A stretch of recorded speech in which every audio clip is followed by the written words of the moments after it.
Kader Khan Hindi cinema की वो महान शख्सियत जो 55 सालों तक अपने हुनर से सिनेमा के शौकीनों का मनोरंजन करता रहा, जो महज एक एक्टर नहीं था बल्कि एक डायलॉग राइटर और स्क्रीन राइटर भी था। अपनी सदाबहार एक्टिंग से कभी इन्होंने दर्शकों को हंसाया तो कभी दर्शकों को रुलाया भी। विलेनी में भी इन्होंने बड़ा शानदार मुकाम हासिल किया। हिंदी फिल्म इंडस्ट्री का ऐसा कौन सा सितारा रहा होगा जो इनके दौर में रहा हो और जिसने इनके साथ काम ना किया हो। एक्ट्रेस तो इनके साथ काम करने के लिए तरसा करते थे।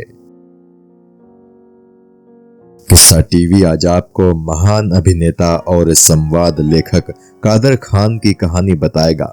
कादर खान साहब ने कैसे बेतहाशा मुफलिसी से निकलकर सिनेमा में अपना एक बड़ा ही जबरदस्त मुकाम बनाया, आज यही किस्सा हम आपको बताएंगे। 22 अक्टूबर 1937 अफगानिस्तान की राजधानी काबुल में इनका जन्म हुआ था। इनके पिता अब्दुल रहमान खान एक अफगानी पठान थे, वहीं इनकी माता इकबाल बेगम भी पठान थी और वो बलोचिस्तान के पिशीन इलाके की रहने वाली थी। कादर खान जब काफी छोटे थे तो इनके माता पिता काम की तलाश में मुंबई आ गए। इनका बचपन बेहद गरीबी में गुजरा।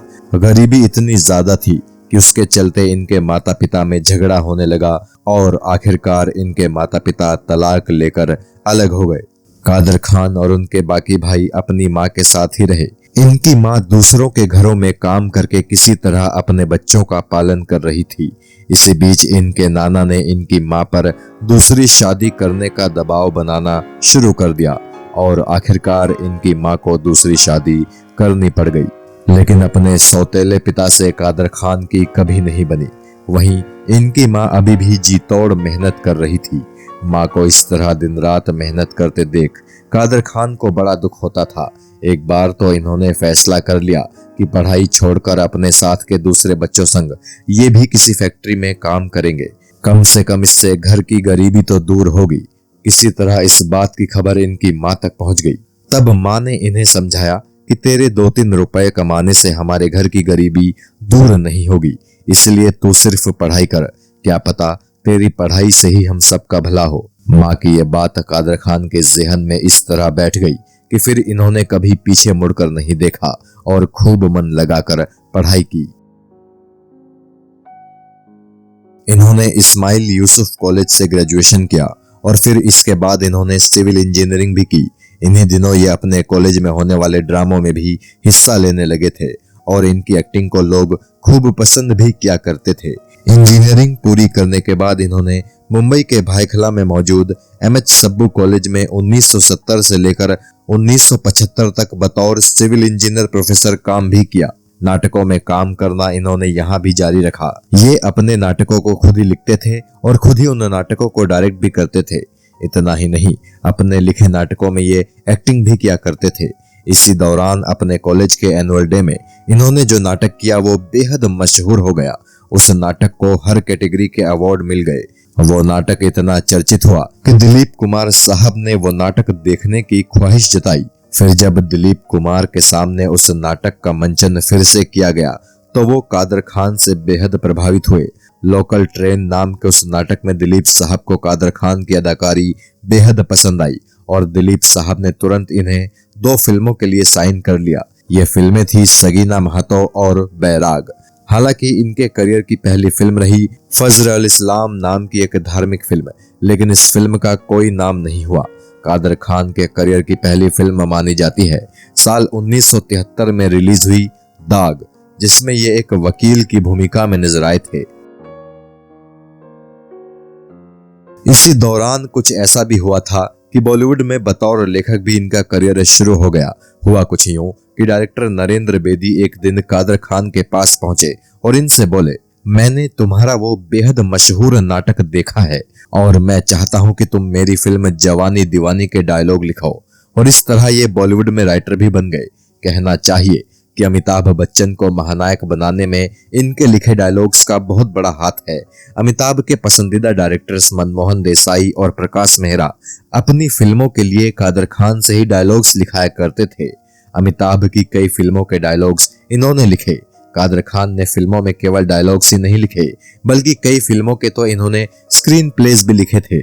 बतौर कॉमेडियन तो ये लंबे समय तक बॉलीवुड पर राज करते रहे, लेकिन बतौर विलेन भी कादर खान साहब का नाम खूब हुआ। हालांकि बाद में इन्होंने विलेनी छोड़ दी।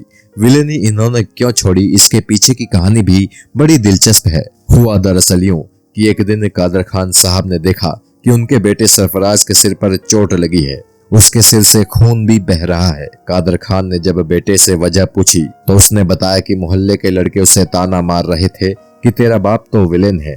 बस इसी बात पर झगड़ा हो गया और उसका सिर फूट गया। बेटे के मुंह से यह बात सुनकर कादर खान ने फैसला कर लिया कि अब ये विलेनी नहीं करेंगे।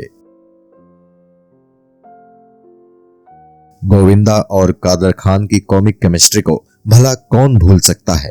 इस जोड़ी ने दर्शकों को कई फिल्मों में हंसाया है। वहीं शक्ति कपूर और असरानी सिंह भी इन्होंने बड़ी मजेदार कॉमेडी की। अपने फिल्मी करियर में इन्होंने 300 से भी ज्यादा फिल्मों में काम किया है।